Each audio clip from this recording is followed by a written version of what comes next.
Hindi ko lang kasi magets kung ano ang nagustuhan ni Mark sa'yo. O kung ano ang pinakain mo sa kanya. Hindi naman sa ayoko sa mga tulad mong single mom ha. Pero I think mas deserve ng kaibigan ko ang isang babae na hindi tulad mo.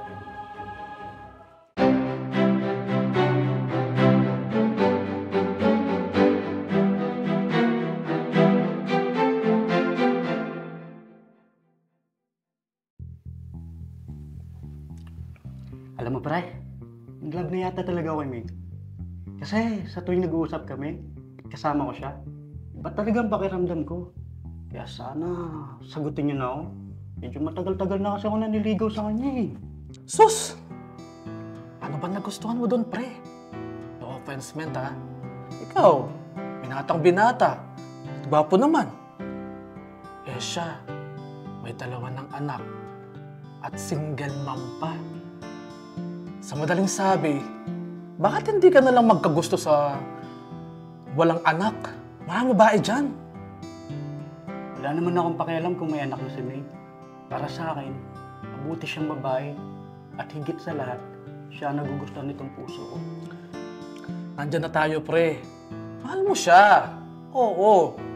Pero paano kung sa'yo niya ipaako ang responsibilidad sa dalawang anak niya?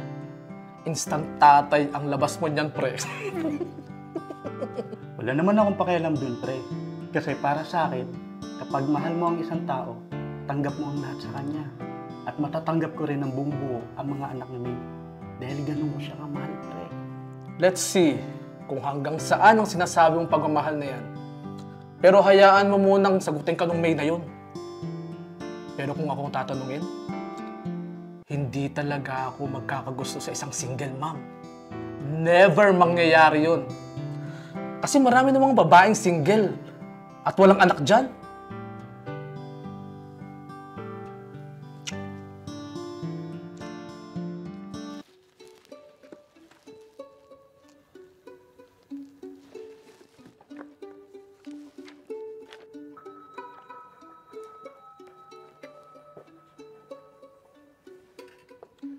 Teka, pwede ba kita makausap?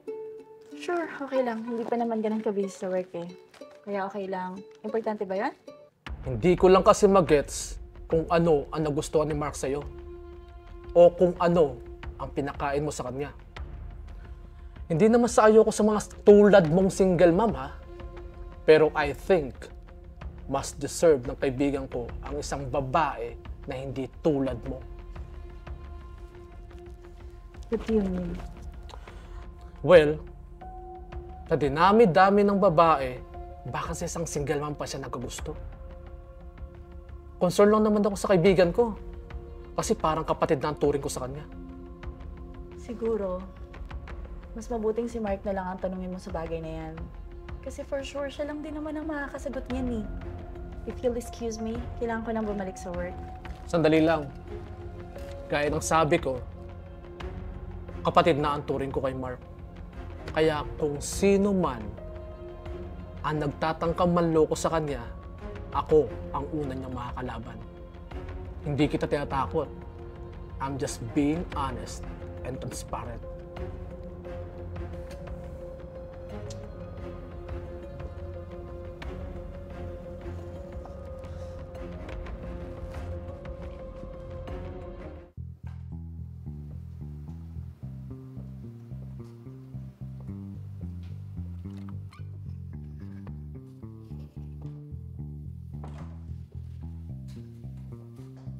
Oh, pre. Mukhang masaya ka yata. Anong meron? Lakas talaga ng pakiramdam mo, ha? Anyway, masaya ako. Kasi sa wakas, sinagot na ako ni May. Kami na, pre. Akala ko naman kung ano. Yun lang pala. Di ka ba masaya para sa akin, pre?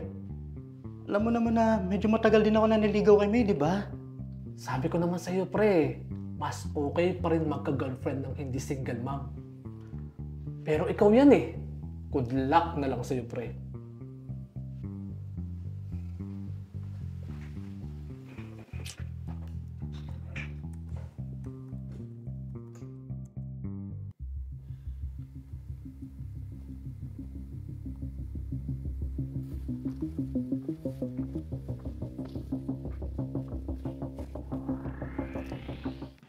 Tingnan mo nga naman, oh.